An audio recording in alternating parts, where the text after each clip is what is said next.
At the start of this year, I read The Art of Resilience by Ross Edgley, and it changed the way I looked at the mind and our resilience to overcome obstacles. In this video, I'm going to outline the lessons that I learned because I feel like they're really helpful. Building an unbreakable mind is the path to do anything that you want to do in your life. It's a tool that you can use to overcome any obstacle. When external environmental changes do not faze you, and you can focus on what you can control and what you can do, there is nothing you can't do. Nothing is impossible when you have an unbreakable mind and you have built the art of resilience.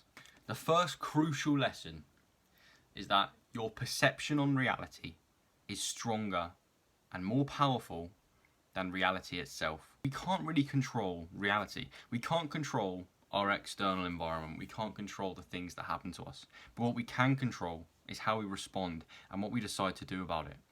The fundamental of an unbreakable mind is that environmental changes don't affect your internal environment. Stoics call it the inner citadel, the kingdom inside your own mind that will not be fazed by the attack of environmental changes. Changing how you view reality makes you immune to disruption from environmental changes. You're not fazed and you're focused on your path. You know what you have to do, you know what you can control, and you accept everything else. Any goals that we have to understand that there are things that will arise that we can't control. Things won't go well. Things will be cancelled. Things will disrupt the path you thought you were going to take. But what you have to understand is you have to accept those things and focus on what you can control, how you're going to respond to the obstacle, what you're going to do next, and how you're going to accept it. And that's what I've taken from this book. So the second fundamental of building an unbreakable mind is getting uncomfortable. Leaving your comfort zone. Doing things that are difficult. Now Ross talked about this in his book on a macro level when it came to his swim. First of all, he said to do this swim, he had to do what he calls getting wintered. It comes from the Stoic idea that in ancient Greece many of the wars happened in the summer. And the Stoics thought that if in the winter they could train hard, they would be ready for the wars in the summer. So Ross went through strenuous training routines towards this swim to get himself wintered to prepare for the event in the summer. He also talks about the idea of an okugaki, which is a tribal initiation and a tribal challenge where an individual will do something so strenuous and so difficult as a sort of act of self-discovery. We can apply this to our lives and work towards very difficult goals. For me, I'd like to be able to row 10 kilometers straight on a rowing machine or bench press 100 kilograms. But to do that, I have to get wintered. Getting an uncomfortable concept can also be applied on a micro level. Small little acts of discomfort every single day. And like things like a cold shower or even going outside when it's cold. It's doing things that are difficult, strengthens the mind. So when normal life comes at us with inevitable obstacles, we can take them on and we're ready for them. And we accept them and know that we can move forward and that we're prepared to overcome them. Thirdly, to build a really strong mind, you have to rewire your cognitive biases. Everyone has them. Everyone has certain presuppositions about aspects of their life that can plague their mind and make them think in an unhealthy way. We all do it. Mainly it's ideas we've been given about ourselves, and that's what I'm going to be focusing on in this video. Throughout our education, and just throughout our normal daily life, but especially as children and adolescents, we're taught a certain thing about ourselves that the world gives us, and that is our potential. We're told things to do with our intelligence, to do with where we're brought up, that coincide with an idea of how our lives should be in the end. But these things are absolute bollocks. You can literally do anything if you have fundamentals, if you have, Maslow's hierarchy of needs, which Ross does talk about in the book. If you have the physiological needs and the security needs, you have a house to live in, you have food, you have shelter, you have warmth, you can literally do anything. It doesn't matter where you were born or your education, you can still make great things happen to you in your life. And these cognitive biases of how we view ourselves can really stop people from tapping into that potential for the mind to be unbreakable and for amazing things to happen. You have to tell yourself that literally anything you want to do is possible. You just have to work hard and be consistent. The rewiring framework can also work to situations and activities in your life. Something me and my friends say a lot of the time when we make sayings like, I'm not good at this or I can't do that. We just say, that's just a self-limiting belief. Because it really is. It's just a perception in my mind like we talked about in point one. And actually, if you go into the situation, you're in the present moment and you focus, it's not going to be as bad as you might think it's going to be. This can be applied to little situations day to day, but also life itself.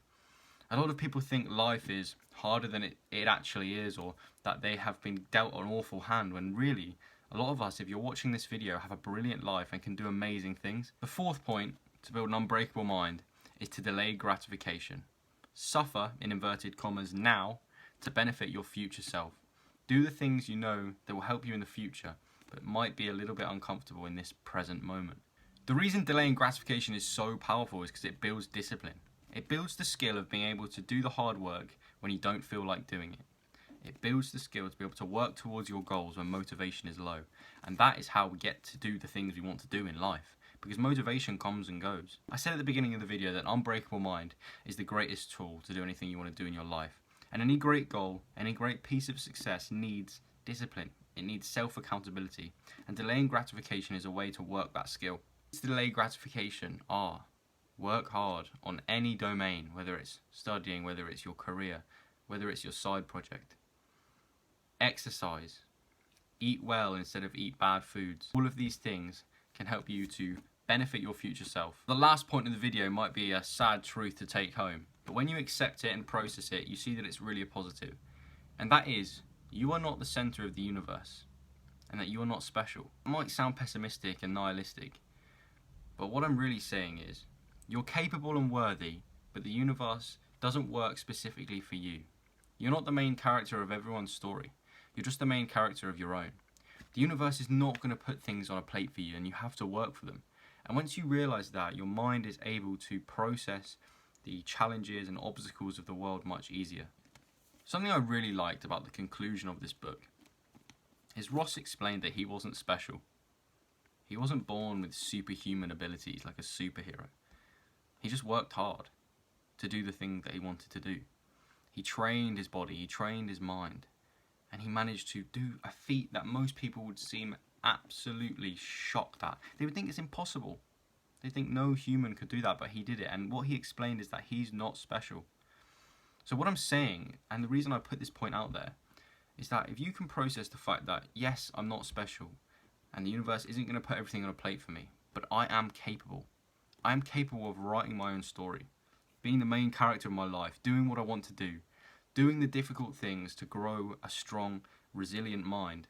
You can do that. You can do that, but you can't expect it to all happen for you. It's down to you.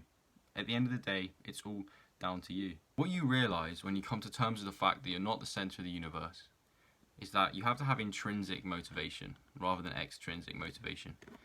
The things you do in your life have to be for you, not for the gratification of other people complimenting you or other people thinking that you're a certain way. You have to do it because you want to do it. You have to do it as an act of self-discovery. Our mind is our own tool to do the things that we want to do, but we can't control the minds of others. We have to focus on ourselves. We're the main character of our own story, and we can write our own story in this universe. It's not going to be put on a plate for us, but with hard work we can do amazing things. The main point I want you to take from this video, if there's one thing you could remember, is that when you build an unbreakable mind, and you build the art of resilience, nothing is impossible. Literally nothing. If you put your mind to it and you work hard, you are capable. You have to walk your own path, write your own plan, work hard, and you will get there. And I think that's a really valuable message to take. Now that's it for this video. If you did enjoy, I'd appreciate if you left a like rating and hit the subscribe button down below to join the Be an Anomaly movement. And I will see you all next week for more.